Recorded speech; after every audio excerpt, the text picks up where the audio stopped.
ABP news आपको रखे आगे। मुरादनगर नगर पालिका परिषद के अध्यक्ष विकास तेवतिया जी इस वक्त हमारे साथ मौजूद हैं बातचीत के लिए। विकास जी, जिनके परिवार के लोग चले गए हैं वो एलिगेशन लगा रहे हैं कि इस मामले में आपके खिलाफ एफआईआर क्यों नहीं की गई। मेरा सीधा सवाल है आपसे। अगर मैं कसूरवार हूँ मेरी जांच करा लो, अगर मैं कसूरवार हूं तो मेरे खिलाफ एफआईआर कर दो।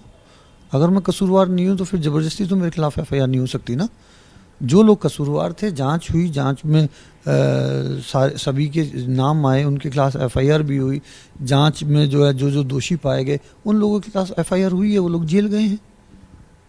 तो अब मुझे लगता है कि अगर मैं कहीं मेरी कोई गलती होगी तो मेरे खिलाफ भी कार्रवाई होगी। अगर मेरी कोई गलती निकली तो जांच तो चल रही है, तो इसमें मैं क्या कह सकता हूँ, अभी तो कुछ नहीं। अजय त्यागी ने जिस तरीके से पुलिस को अपने बयान दिए हैं और उसने बयानों में ये साफ किया है कि एक बड़ा नेक्सस चल रहा था, पैसा वो देता था और आपकी नाक के नीचे ये सब हो रहा है, तो क्या आपको भनक तक नहीं लगी इस चीज़ की कि ये सब कुछ आपके नीचे हो रहा है? ये एक जो दोषी व्यक्ति है उसका एक स्टेटमेंट है, तो एक स्टेटमेंट जरूरी नहीं कि जो उसने कहा हो सकता है, वो भी एक जांच का विषय है। तो सरकार जांच कर रही है। अगर इस तरीके से कोई इसमें दोषी है या इस तरीके से किसी ने कोई ऐसा अपराध किया है रिश्वतबाजी का या किसी तरीके से भी किसी को लाभ पहुंचाया है, तो उसके खिलाफ कार्रवाई होगी। मैंने इसकी मांग की है जी। क्या आप अजय त्यागी को पर्सनली जानते थे? कभी अजय त्यागी से आपकी मुलाकात हुई थी या वो आपसे मिलने आता था कभी? अजय त्यागी को मैं पहली बार उस दिन मिला था जिस दिन इसको जो है ई टेंडर के द्वारा इसने हमारे यहाँ कार्य लिया। तो कार्य लेने के बाद ये मेरे से मिलने आया। उस दिन मैंने इसको जाना कि ये अजय त्यागी है और इसने हमारे यहाँ कार्य लिया। उससे पहले मैं उसको नहीं जानता था। एक बार आप मुझे टेंडर का प्रोसेस समझाएंगे? ई टेंडर का प्रोसेस क्या होता है, किस तरीके से भरा जाता है? और क्योंकि अभी पुलिस भी इस मामले की जांच कर रही है, तो क्या प्रोसेस है ये? देखिए, ई टेंडर जो है पूरे प्रदेश में ही ई टेंडर लागू है। पहले टेंडर मैनुअल हुआ करते थे, पर सरकार ने ये ई टेंडरिंग जब से आई है, इसमें क्या है कि कोई भी संस्था हो, वो संस्था अपना विज्ञापन के माध्यम से ये निकालती है कि हमारे ये कार्य होने और इतने इतने पैसे के कार्य हैं। उसको कोई भी ई पोर्टल पे जाके भर सकता है जिसके पास डॉक्यूमेंट्स पूरे हैं और जो भी इंटरेस्टेड है, तो वो व्यक्ति उसे भर देगा हिंदुस्तान में किसी भी कोने से। और जो कंप्यूटर होता है, जो पोर्टल है, उसमें ऑटोमेटिकली ये व्यवस्था होती है कि वो खुद ही उसके डॉक्यूमेंट चेक कर लेगा, जितने मिनिमम टेंडर्स होने चाहिए वो चेक कर लेगा, और जिसके जो रेट हैं तो उसमें जो भी L1, L2, L3 तीन एटलीस्ट हम लोग कंसीडर करते हैं, जैसे कि पोर्टल के हिसाब से भी है। तो उसमें से जो भी L1, L2 होगा, ये कंप्यूटर ऑटोमेटिकली आपको बता देगा कि इतने सारी निविदाएं आई और इनमें से ये L1 है, ये L2 है, L3। तो L1 जो होता है उसको कंसीडर किया जाता है।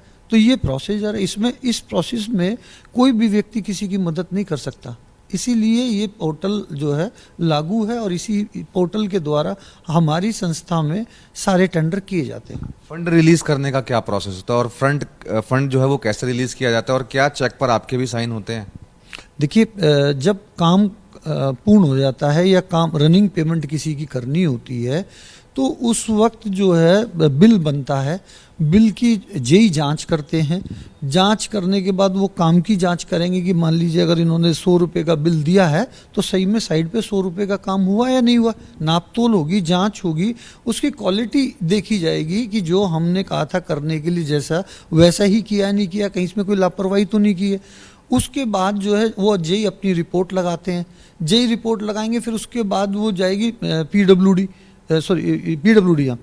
के अधिकारी होते हैं, उनकी उस पर रिपोर्ट लगती है, गुणवत्ता की जांच होती है, रिपोर्ट लगती है। उसके बाद जो एक कमेटी होती है, जांच कमेटी, वो लोग उसको जांच करके वो लोग उसमें अपनी रिपोर्ट लगाते हैं। उसके बाद जाके ईओ वो सारी चीज़ें देखते हैं, जो भी ईओ रहेंगे उस वक्त वो सारी देखेंगे, सबकी रिपोर्ट देखेंगे। अगर ईओ को कहीं डाउट लगता है तो वो जाके साइड पे मौका मुआयना भी करते हैं, और अगर उनको लगता है कि नहीं मैंने देखा हुआ सब अच्छा है और ठीक है, तो वो फाइल अकाउंट्स में पेमेंट के लिए चली जाती है। तो वो आपके पास नहीं आती है फाइल, आप साइन नहीं करते हैं उसके ऊपर चेक पर? जब अकाउंट्स में फाइल जाएगी तो अकाउंटेंट जो होती है, जो भी व्यक्ति अकाउंटेंट होगा, वो अपने हमारे यहाँ भुगतान भी चेक से नहीं होता है। ये गवर्नमेंट ने ये लागू किया है, एक अब ऑनलाइन भुगतान होने लगा है। कुल मिला के आपकी रजामंदी के बगैर या आपके साइन के बगैर नहीं होता है वो? सुनिए ना, मेरी बात सुनिए। तो ये जब ऑनलाइन जो भुगतान होता है वो दो तरीके से होता है। मतलब एक तो अकाउंट अफसर जो है वो अपने अकाउंट से ऑनलाइन भुगतान करते हैं सबसे पहले। उसके बाद जो है ईओ जो होती हैं वो अपने अकाउंट से भुगतान करती हैं। दो प्रोसीजर, मतलब 2 चेक पॉइंट हैं, तो दोनों चेक पॉइंट ये मेरे साइन के होते हैं। दोनों ये लोग जब अपने अकाउंट से भुगतान कर देते हैं तो उस पर एक शीट निकलती है, जनरेट होती है शीट, जो लास्ट में बैंक में जाती है। उस शीट ऑनलाइन भुगतान होने के बाद तो उसके ऊपर मेरे भी साइन होते हैं और ईओ के साइन होते हैं, वहाँ मेरे साइन होते हैं। आपके साइन होते हैं। तो इस मामले में आपके साइन हुए थे कि नहीं हुए थे, जो ये वाला मामला सामने आया है? किस जो ये अकाउंट से जो पैसे ट्रांसफर किए गए, यानी कि जो पैसे मिले अभी कुल मिलाकर 16 लाख रुपए एक दिए गए और जो पैसे और दिए गए थे, अभी भी ये काम चल रहा है, काम पूर्ण नहीं हुआ है। इसमें जो रनिंग पेमेंट हुई है, बीच में मुझे एग्जैक्ट अमाउंट नहीं पता है कि इसमें, लेकिन रनिंग पेमेंट हुई है। रनिंग पेमेंट वो होती है जितना काम ठेकेदार कर लेता है, तो कहता है साहब मैंने इतना काम किया है, मुझे पैसे की आवश्यकता है, मेरा इतने का मेरा बिल बना दीजिए। वो उसका भुगतान करने के लिए भी यही सेम प्रोसीजर होता है।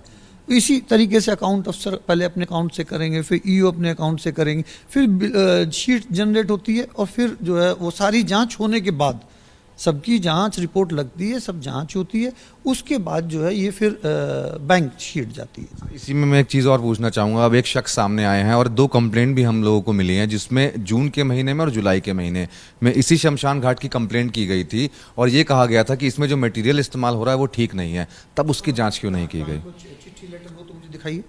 अगर कोई व्यक्ति ये कहता है कि मैंने कंप्लेंट की है तो कहीं ना कहीं किसी को तो लिख के दिया होगा, मुझे दिखाइएगा। मेरे पास किसी की कंप्लेंट नहीं आई। मैं अपनी बता दूं कि मुझे किसी ने कोई चिट्ठी नहीं दी है, ना ही मुझे किसी ने कंप्लेंट नहीं की है।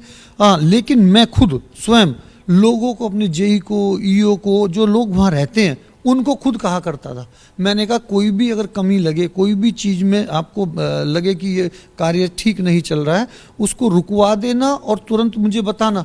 मैं खुद कहता। और इनको लोगों को, जो हमारे अधिकारीगण हैं या जो कर्मचारी हैं, इन लोगों को मैंने खुद कितनी बार कहा है कि भाई जाके निर्माण कार्यों की अच्छी तरह जांच करो, समीक्षा करो, देखो कि सब अच्छा चल रहा है, कोई बुरा तो नहीं हो रहा है। टेक्निकल व्यक्ति ये लोग हैं तो ये लोग करते हैं, इनका ही काम है।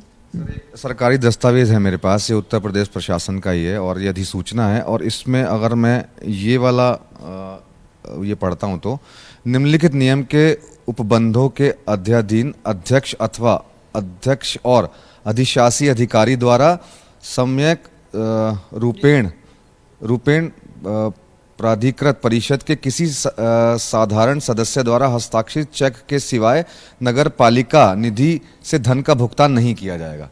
यानी कि आपके साइन के बगैर कोई धन का भुगतान नहीं होगा, इसमें ये लिखा हुआ है। तो मैं मना कब करूं? होता है ना, मैंने कहा ना, लास्ट में जब शीट जनरेट होती है, मैंने बताया ना प्रोसीजर, पहले चेक से भुगतान हुआ करता था, अब प्रोसीजर बदल गया, अब ऑनलाइन भुगतान होता है और सभी नगर निगम, नगर पालिकाएं ऑनलाइन कर रही हैं।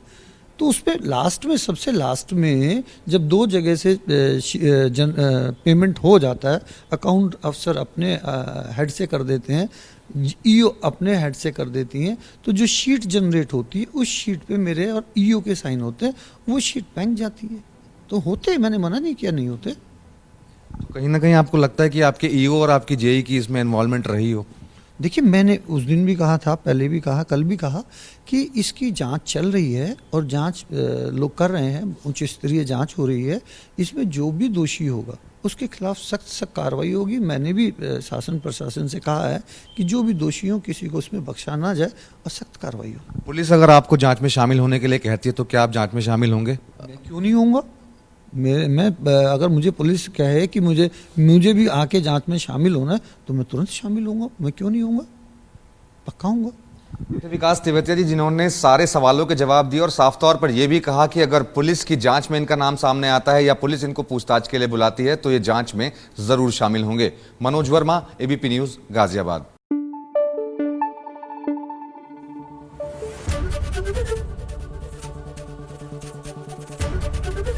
एबीपी न्यूज आपको रखे आगे।